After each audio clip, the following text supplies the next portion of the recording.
Hello, good evening. Welcome to Camnet Television Main News. I'm Jeffrey Ziambo to present. And our top stories in the news tonight. A state witness narrates how a PF cadre sold him a TV set belonging to former President Edgar Lungu. The Police Public Complaints Commission implores people to follow procedure when aggrieved. HH reminds the judiciary to be responsive and accountable. In international news, Cameroon rescue efforts continue as death toll from landslide increases to 15. And in sports news, Zambia keen to defend the Under-17 COSAFA Girls Championship.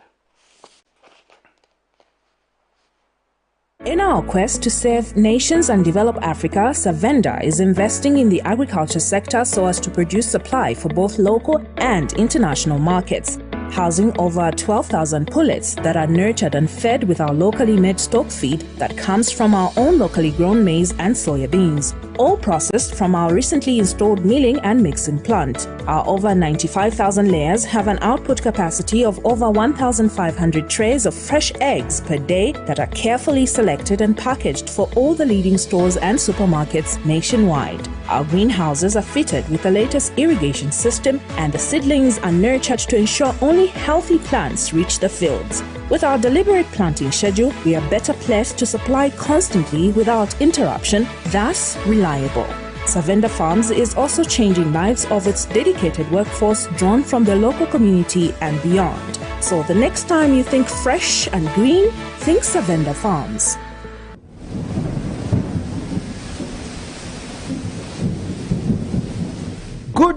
Good news, the rains have started.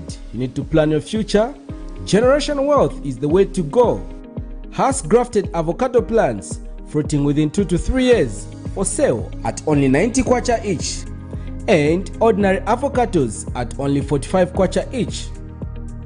Contact us on 0979 753010 or 0962 965 883. We are open from 8 hours to 17 hours, Monday to Friday, at Healing Word Ministries International in Ibex Hill, opposite Hilltop Hospital.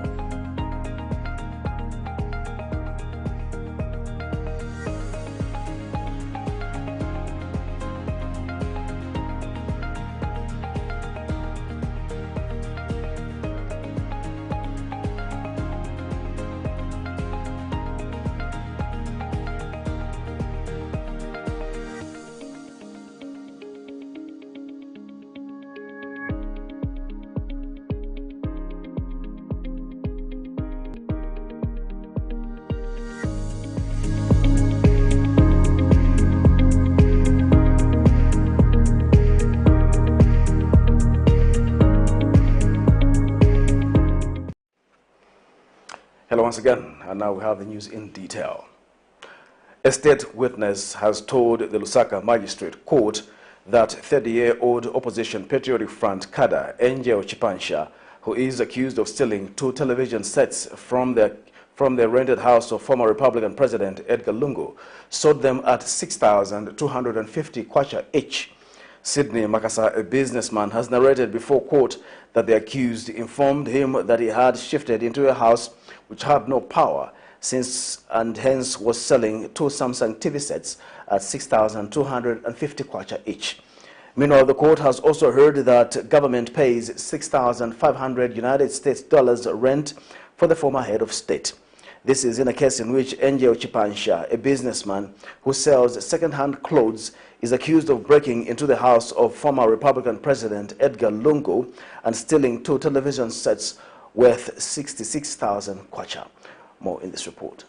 Magistrate Court Tuesday morning heard of how Angel Chipansha, a 30-year-old Patriotic Front member, who is accused of stealing 2 television sets from the residence of the former Republican President Edgar Lungu in August this year, approached his friend with an offer that he was allegedly selling 2 television sets at 6,250 kwacha each. This is in a case in which Chipansha, a businessman who sells Salaola, is accused of breaking into the house of the former Republican president and stealing 2 television sets worth 66,000 kwacha. The accused was caught on a CCTV camera, allegedly committing the offense, and has been slapped with 1 count of burglary and theft, contrary to Section 301A and 272 of the Penal Code, an allegation which he has denied before court. This morning, his friend Sydney Makasa, 31, of Zanimone compound, and a businessman narrated how the accused called and informed him that he had 2 television sets for sale. The reason was that he shifted to a new house which had no power. In his further testimony, Mr. Makasa said he purchased 1 television set and deposited 6,250 kwacha in the accused Airtel's account. However, he was later surprised by a police visit where he was informed that he had purchased a stolen television set. Meanwhile, another witness has told the court that he manages the house where the former head of state is renting from, and is said to have bought the Samsung 55-inch television set at 19,950 kwacha in January 2022, and that the house belongs to a footballer, Topilan Sunzu. The witness has also told the court in his cross-examination that government pays $6,500 United States dollars as rent for the former head of state. The accused is alleged to have, on the night of the 19th of August 2022, broke and entered into the house of the former head of state and stole 2 Samsung television sets valued at 66,000 kwacha. The matter comes up next year in January for continued trial. Miriam Kaimba reporting for Camnet TV News.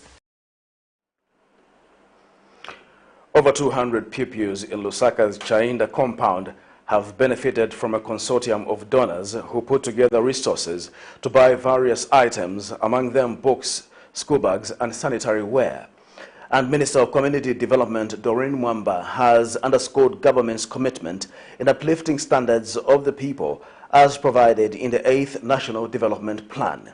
Speaking during a ceremony they are calling Giving Tuesday in Chainda compound, Ms. Mwamba says the initiative is in line with the government's programs aimed at supporting the vulnerable. This is in a speech read on her behalf by Registrar of NGOs at the Ministry of Community Development, Pumulo Moyo.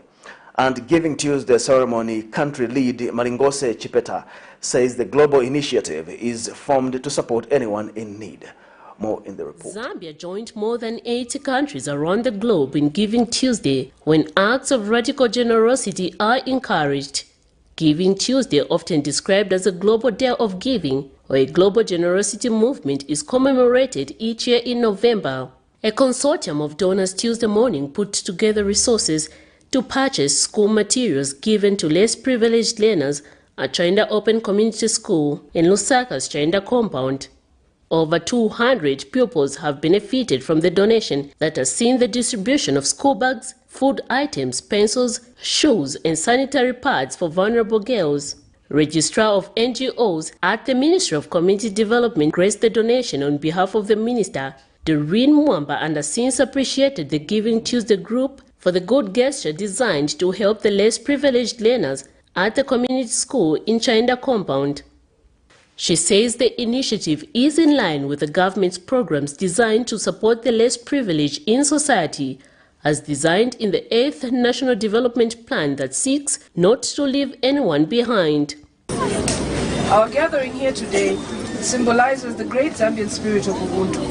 It is gratifying to remember that one of the policy pronouncements our Republican President made in the recent past was the free education policy.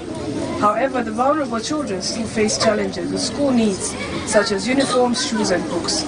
For this reason, government has further increased the budgetary allocation to social protection to cater for the increase in the needs of beneficiaries and other various interventions.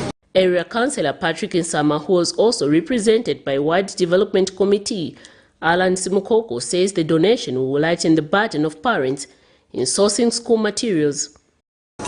While the new Dawn government is making every effort to create jobs, facilitate establishment and growth of various businesses, it is imperative that existing a new business develop a culture of corporate citizenship by continuously supporting social causes within our communities. Individual citizens should equally not feel inadequate to lend a helping hand. By doing so, we are reframing and strengthening the spirit of one Zambia, one nation that we are known for. And Giving Tuesday through its country lead, Malingose Chipeta says the global initiative is formed to support anyone in need. She has since requested government to mandate cooperative entities to support charitable organizations. Generosity movement that encourages people to do generous things. You can show love to somebody. You can give anything. It doesn't have to be material. Even just taking time talking to somebody that is giving. So we are also celebrating together with the world, and we are excited. And we thought the children of Chainda would benefit because of the difficulties that they're going through. So today we're giving school bags, we're giving sanitary towels, we are giving books, and we're giving pencils and pens. Meanwhile, some of the beneficiaries have expressed gratitude for the gesture. Sapato, my books, my uniforms, at least in free education but monga ban sapato, want to be my tibudago, sapato, my uniform, my bags. Thank you very much for the passage. Miriam Kaimba, reporting for Camnet TV News. Goodwill Ambassador for Persons with Disabilities, Elijah Nwale, has emphasized the need for government to place deliberate policies to accelerate the Inclusivity Act for Persons with Disabilities in national development. In an interview with Camnet TV, Mr. Nwale notes that the country urgently needs to move from the Inclusion Act, which is currently in place, to inclusivity, which will not place selectivity. He adds that despite the government trying to advocate for inclusion of persons with disabilities, certain things are not in their favor. Mr. Nwale has cited the lack of education facilities and failure to give the same examinations at the same time as those able-bodied persons, which shows some sort of segregation. Anybody should be enrolled in any school that they want. Anybody should be employed. Any person with disability, that's inclusion. Now an Inclusivity Act will say for persons with disability, a pupil with a disability should be enrolled in a school which provides facilities, to mention but one, facilities, amenities for that particular person according to his or disability category. Now there's let me give you a funny thing, a fun example. In grade 12, grade 9 and grade 12, blind candidates of grade 9, grade 12 sit for different exam altogether, different exam from that which is set by Examination Council of Zambia. Is that that is inclusion, quite all right, but is that inclusivity? No. So it's from inclusion to exclusion. There is no need for blind persons to be sitting for their own examinations. There is no need for blind persons to be excluded, to say no English, even if you didn't come for classes today because you are blind, is all right. That's inclusion.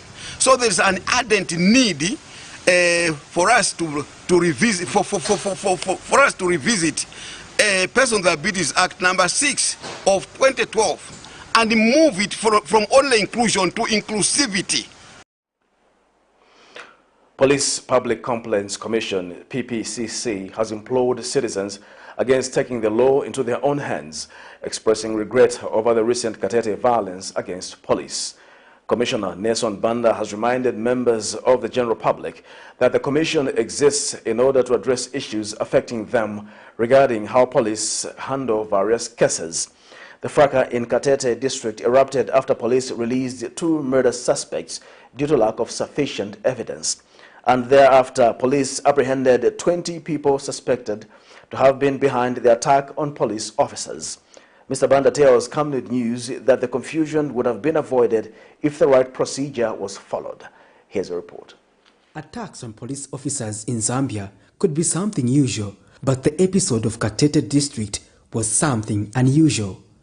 9 officers involved and badly injured is something to talk about, especially the aspect of maximum restraint observed by police officers not to use maximum force has attracted heroic applause. The matter has not been devoid of misinformation on social media platforms, with others linking the entire saga to Nyao dancers, claims that cannot be substantiated. Others have been alleging that the suspects superstitiously escaped from police custody, but verified information from the Zambia Police Public Relations Unit indicates that no one escaped from police custody as portrayed in some sections of the media.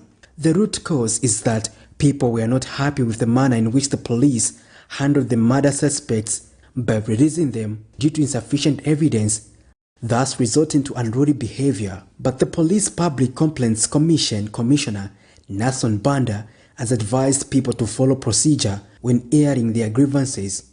So as a Police Public Complaints Commission, we received the news of the happenings in Katete, which is now, I think, known by everybody around, with a lot of sadness. First of all, we want to encourage the members of the public never to take the law into their own hands. See, when they realized that they had something wrong, they saw something wrong with what the police did, there was an avenue they could have used, like coming to us. We would have mediated as a neutral commission created by the people of Zambia. We would have mediated between the police and themselves, and I'm sure we would not have reached that level of violence and an escalation that was not expected. So we want to say that we regret what happened there, and we really hurt as a commission. And Mr. Banda says the Police Public Complaints Commission exists to serve the people, hence it is important that people operate within the confines of the law when resolving conflicts.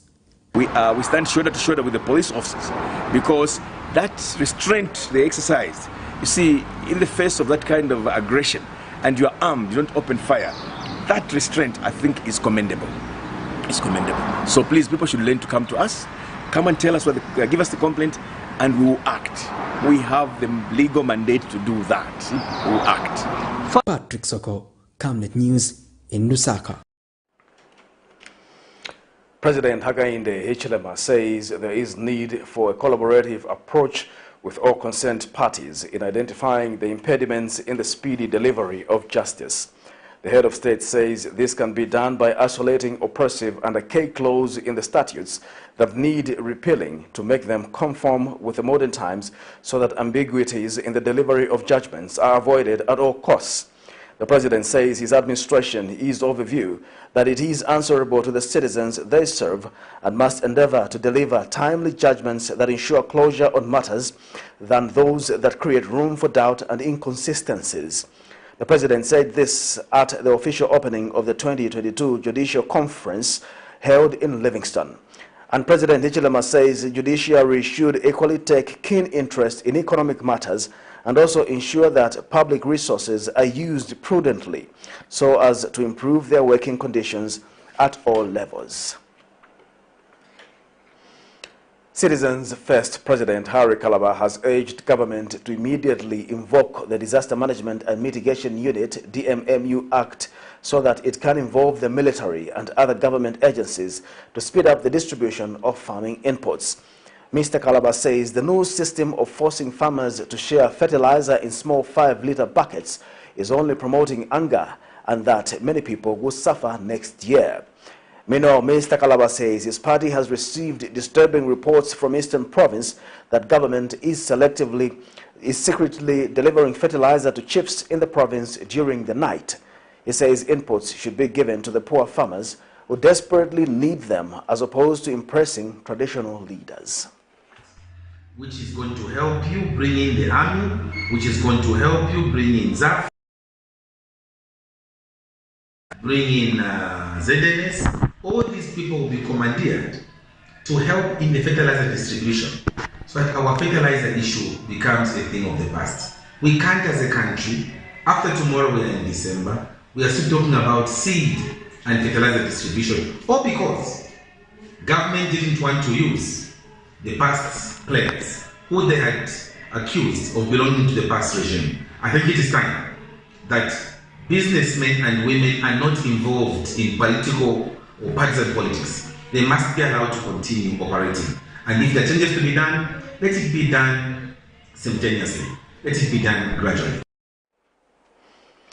The Zambia National Union of Teachers, ZANUT, has signed a collective agreement with LISEF, a private Islamic school in Lusaka, to have unionized teachers' pay increased by 18% in 2023.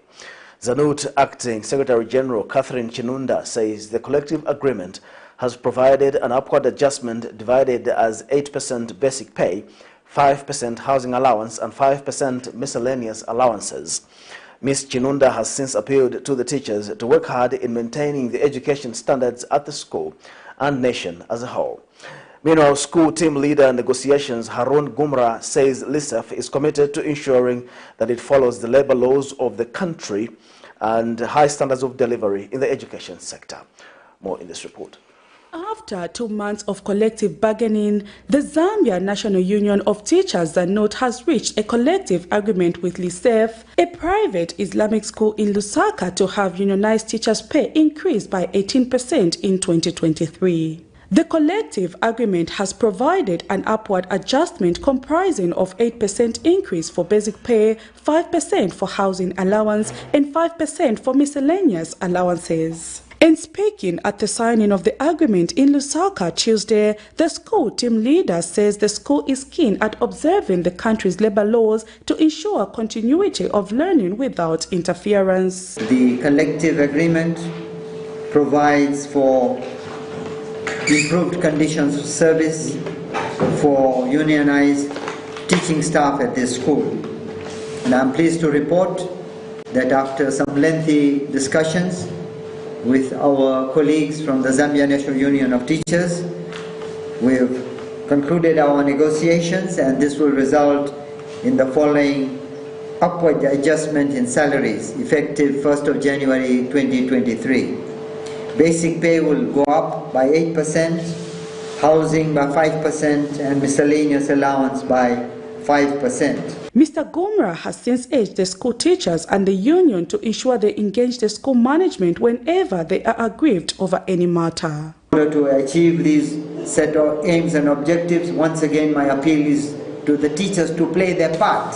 And of course the union also has to play their part in ensuring that the service delivery is well executed. And for the union, I appeal to them that they must ensure that there is close liaison and cooperation between them and the teachers, so that at the end of the day we are all happy. Meanwhile, ZANOTE Acting Secretary General Catherine Chinondo says improving teachers' condition of service is a direct investment in children's welfare and national development. Zambia teachers with LISEF came into partnership in 2011. Since then, both parties have been committed and determined to improving teachers' welfare of the school. And as such, LISEF is one of the schools with very good results every year. And this is contributing to Mother Zambia. Thank you very much. Prudence Chota, reporting for Camnet TV News. This is Camnet Television and not just another channel. We'll take a break. We'll be back with more news after the break. You know I can take her a break. Yes, my dear. I was thinking of getting you a Bugatti on your birthday. Really? I'm quiet. My name is Yana.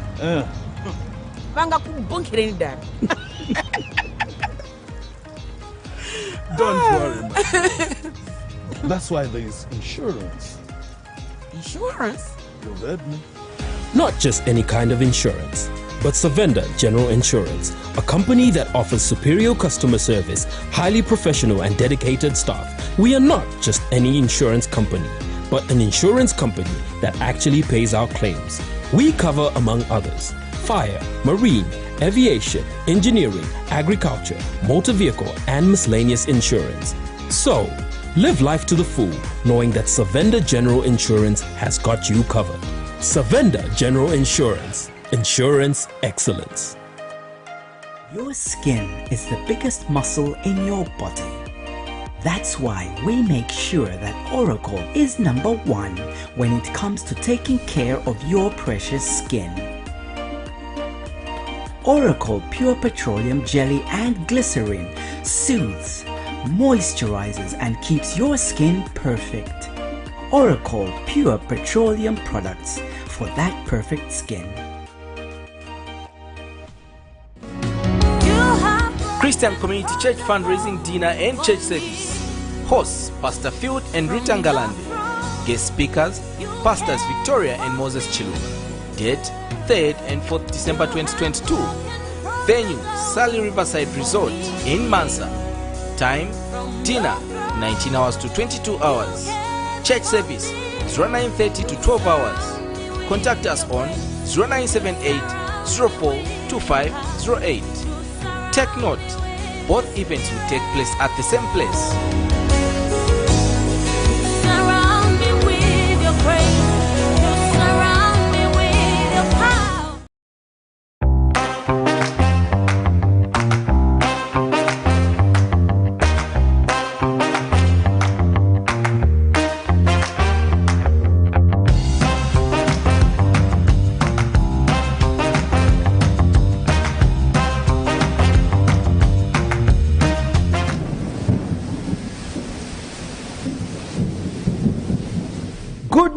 Good news, the rains have started.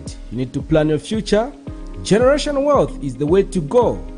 Has grafted avocado plants fruiting within 2 to 3 years for sale at only 90 kwacha each, and ordinary avocados at only 45 kwacha each. Contact us on 0979 753010 or 0962 965 883. We are open from 8 hours to 17 hours, Monday to Friday, at Healing Word Ministries International in Ibex Hill, opposite Hilltop Hospital.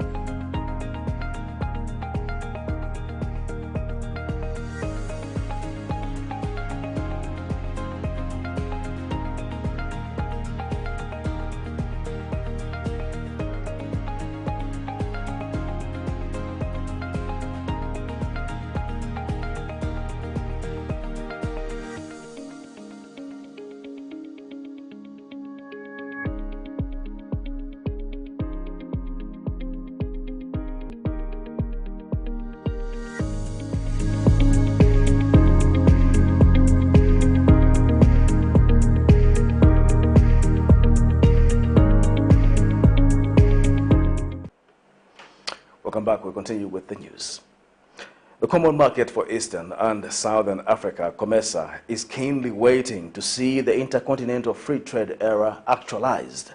COMESA Secretary General Chileshe Kapwepwe says the geopolitical conflicts have caused a disruption to supply chain for essential commodities, which calls for more collaborations in strengthening economic and trade integration in response to the current crisis.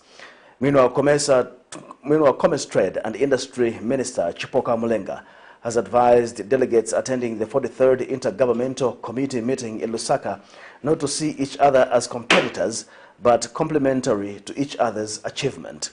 Mr. Mulenga says there is a looming global food crisis that COMESA member states have an opportunity to avoid by working together and focus on value addition of rural materials into finished semi-products.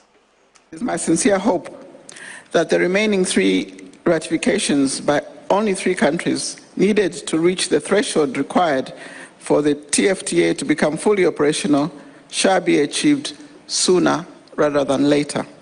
Indeed, a fully operational tripartite FTA is particularly important as the region forms a critical building block to the realization of the African Union regional economic integration and the implementation of the AFCFTA.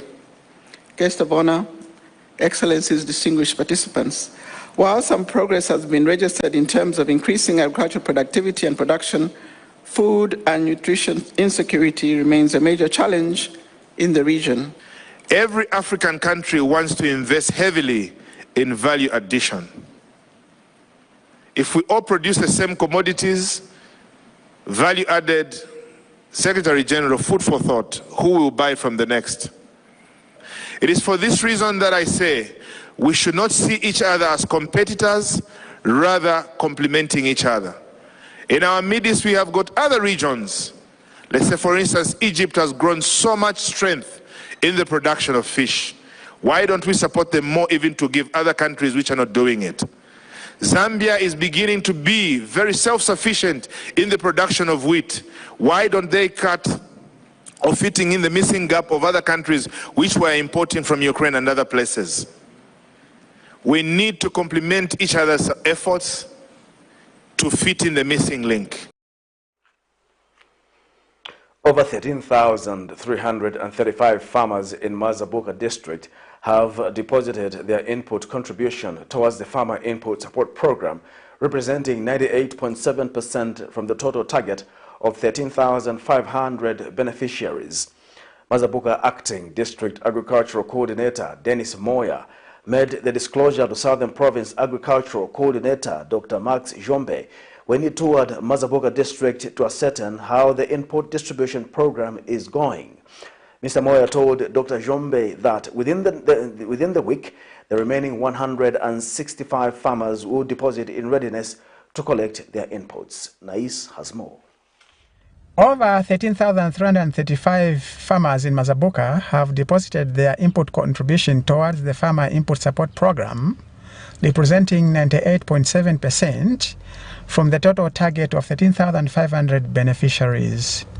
Mazabuka Acting District Agriculture Coordinator Dennis Moya made the disclosure to Southern Province Agriculture Coordinator Dr. Max Chombe when he toured Mazabuka District to ascertain how the input distribution program is going on. We have a total beneficiary of 13,500 farmers benefiting on the FISIP program, and to that effect, farmer contribution or farmers that have managed to successfully deposit their farmer contributions have gone up to 98.7%, which we hope this week everybody will deposit 98. And Sidco Zambia contracted agent in Mazabuka, Daniel Tembo, said 90% of the seed stock that should be accessed by farmers is already in their warehouse in the district. On stock, we've got Sidco, Spike, which is soybeans. Yeah. Then on the maize variety, we've got Sidco 637. 90% of that stock is sitting in the warehouse, waiting for the farmers to collect. Meanwhile, Alpha Commodities Mazabuka warehouse manager, Mishek Kalwani, said the distribution of imports already started in Mazabuka, in which 4,050 metric tons of both basil and top dressing was allocated. Deliveries of stock is non-stop. Right now, this truck has just arrived. We offloaded one in the morning, the other one we were offloading yesterday, and others are on the way. So stock-wise, I want to assure our PACO and the team that Alpha is ready with the stock. Reporting, Lawrence Kabuchu in Mazabuka.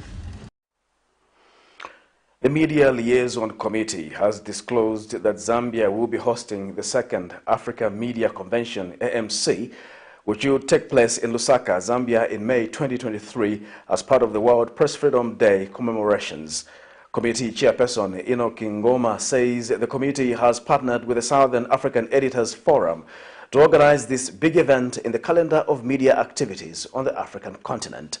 He has revealed that Tanzania hosted the inaugural Africa Media Convention, and now it is Zambia's time, based on the two countries' governments' positive pronouncements on media reforms and particularly on guaranteeing press freedom and creation of a conducive environment for media practitioners to operate in. He says the Africa Media Convention will attract about 500 delegates, including ministers of information from the Southern African Development Community, SADC.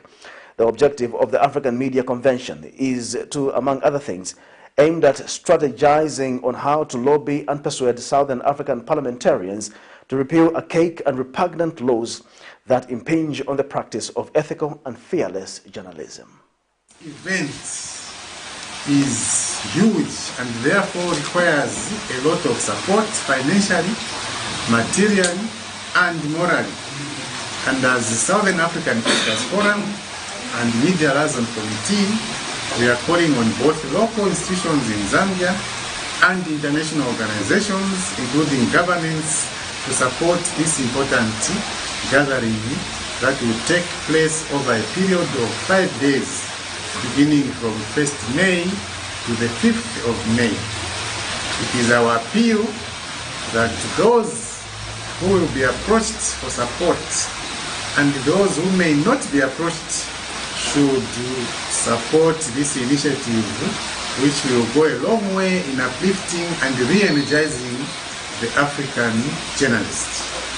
We take this opportunity to thank the Zambian government through the Ministry of Information and Media for accommodating and pledging its total support to the Media Liaison Committee through the local World Press Freedom Day Organizing Committee and all the media bodies and individuals that have come on board to be part of the organizing committee. We'll take our second and final break. We'll be back with more news after the break. From time immemorial, we have had different types of lighting options, from those that can burn down our investments in minutes to those that dig holes in our pockets due to constant replacement and huge consumption of our ZESCO units. Savenda Electric introduces the new and advanced electric bulb with cutting-edge technology of LED that has low power consumption, gives out bright white light, and lasts up to 25,000 hours. Savenda Electric manufactures all types of LED light, like plastic LED fluorescent tubes, down lights, ceiling lights, outdoor fittings, and solar street lights made to customer specifications. Let's live on the bright side of life by choosing the wide range of Savenda electric lighting solutions that are available in all leading stores and supermarkets countrywide. For orders, call 0962-642-490 or email jnbunda@savenda.com or pchabula@savenda.com.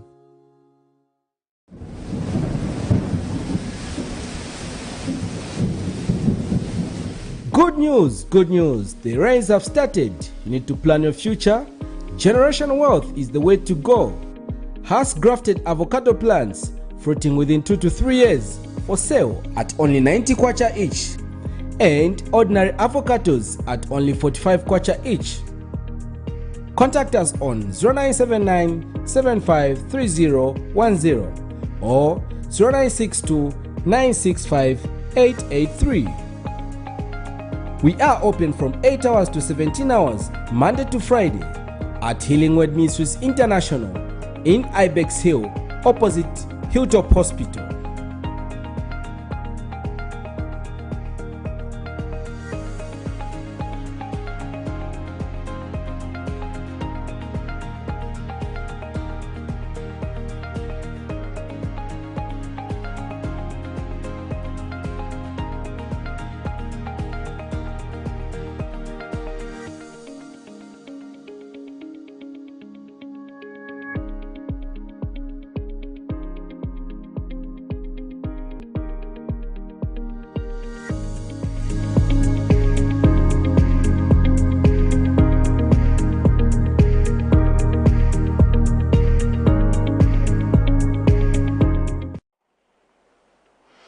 Welcome back. And now in international news, at least 15 people have died Sunday in a landslide on a hillside where a crowd was attending a funeral in a popular neighborhood of Yaoundé, the Cameroonian capital. The governor of the region told AFP Monday in a new report. A few hours after the tragedy, Nasseri Paul Biya, the governor of the Center region, announced on the state radio CRTV that 11 people had died, but that the search was continuing for possible other victims. A little further on, people entered the two modest houses one by one to offer their condolences to two families who had lost their loved ones in the tragedy. One of them was a cab driver. His vehicle is still parked in front of the family home. Late Sunday afternoon, at least one tent, among several others housing dozens of participants in a ceremony to honor 5 members of an association who died this year, was swept away by a landslide. 4 bodies had been quickly evacuated, covered with a white sheet on the flatbeds of 3 police pickups, and the rescuers then gradually removed 11 new deceased people before stopping their search around 11 p.m. For more in international news, here's a roundup. The death toll from a landslide that killed persons attending a funeral in Yaoundé, Cameroon's capital, has risen to 15. Nasseri Paul Biya, the governor of the Center region, on Monday gave the update. Witnesses said the victims were attending a memorial for family members when the ground they were standing on gave way. The service had been intended as a memorial tribute to 5 members of a local association who had died this year. The disaster happened in the working-class district of Damas on the eastern outskirts of the capital. Hundreds of local people frantically searched for loved ones while emergency services continued their work. Some people in the crowd wept as workers searched the site. Heavy rains have triggered several devastating floods throughout Cameroon this year, weakening infrastructure and displacing thousands. Yaoundé is one of the cities in Africa that receives the most precipitation. Chad's decision to try a total of 401 people detained during and after a deadly anti-governmental protest has attracted opposition from lawyers in the West African country. The lawyers announced Monday they will down their tools, ceasing all activities for the duration of the mass trial. This is a risk that we agree to take for two reasons. The first reason is to not support this, even if it may cost these citizens who have the right to have this defense. But in addition, to denounce it. There is a risk that these people, without the assistance of lawyers, they could be wrongly convicted or whatever. But this kind of thing has already been done for a very long time in Chad. The train has already derailed. We are no longer on the right track. We are now in lump sum situation.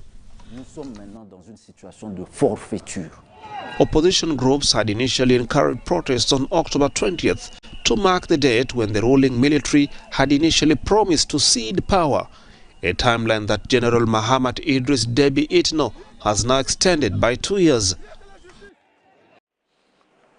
It's now time for sports news.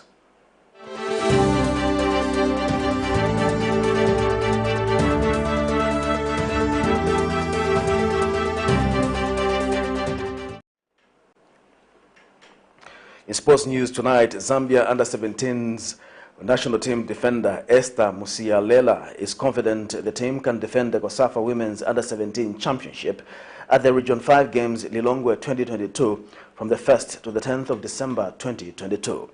The COSAFA champions will open their defense against Botswana on the 1st of December. Zambia is in Group B alongside Botswana and Comoros, while Group A comprises Malawi, South Africa and Namibia. Meanwhile, the withdrawal of Mauritius from the tournament has a chance for Namibia, who have taken over their slot. Our target is to become champions again, and we are training very hard because everyone is targeting to winning us because we are the champions of this tournament. So we've trained extra hard so that we can defend this tournament. The competition has been very high because the new ones have come with great morale. They really want to be part of the team, so the competition is very hard for everyone. Me being my last time playing in the under-17 team, my aim is to work extra hard so that when we are done with the tournament, I'll be able to be spotted in the under-20 national team. And still in sports news, thousands of African football hopefuls are trafficked every year to Europe, according to a French charity. And Senegal, with dozens of elite football academies, is rich pickings for shadow agents who promise lucrative contracts in richer countries. Meet center defender Youssouf Gueye. He's from Senegal's suburb of Rufisque, and in January, a man from Gambia presenting himself as a football agent told him he had talent and had found a club for him to join in Dubai. Youssouf thought his dreams had come true and was told he just needed to pay the man $3,500. That's a small fortune for his family. So they sold their car and borrowed money for the trip. But there was no club to host him. He ended up in prison for months, accused of overstaying his visa, and was then deported back home. I am so disappointed to have spent $3,500 and go to Dubai only to return empty-handed. It's just so difficult to live with this and start all over again. Gueye is not alone to have been duped. According to a recent report from the University of Nottingham in the UK, at least 15,000 young men were trafficked from West Africa to Europe and the Middle East in 2021, with a promise they'd play professional football. Most were minors. Génération Foot is a football academy where the Senegalese star Sadio Mane was spotted. Here they work with professional clubs abroad. Now the two top players will be sent to the French football club Metz. But the vast majority of the young men that you see on this pitch will not make a living playing professional football. There will be disappointment for them to carry of their families, but also of entire communities and villages that have supported them. Many hope this 22-year-old central defender Ousmane Sow will be selected by a professional club. My family, my friends, my community, everybody is waiting on me to succeed. Success means a contract. Not only does the academy make money on a potential transfer, but the player's community expects to cash in too. His is a possible future worth betting on, one that may mirror that of a famous Senegalese player. If you look at what big names in football earn, this makes families dream. Parents hope their children becoming Sadio Mane will help them to build mosques, homes, hospitals, and even petrol pumps and stations in their village. But Youssouf Gueye is in debt and robbed of his dreams. And yet he has not lost hope, and neither has his family. They still expect their son will step into the football boots of Senegal's biggest players and change their lives. Nicholas Hawk, Al Jazeera, Rufisque, Senegal. To end Camnet television news, we take a look at stories making headlines once again. A state witness narrates how a peer of CADRE sold him a TV set belonging to former President EDGAR Lungu. The Police Public Complaints Commission implores people to follow procedure when aggrieved. HH reminds the judiciary to be responsive and accountable. In international news, Cameroon rescue efforts continue as death toll from landslide increases to 15. And in sports news, Zambia keen to defend the Under-17 COSAFA Girls Championship. Our Camnet verse of the day is coming from Psalms 136, verse 1 and 26. Give thanks to the Lord, for he is good. His love endures forever. Give thanks to the God of heaven. His love endures forever. Thank you once again for watching the news. My name is Jeffrey Ziambo. Bye-bye.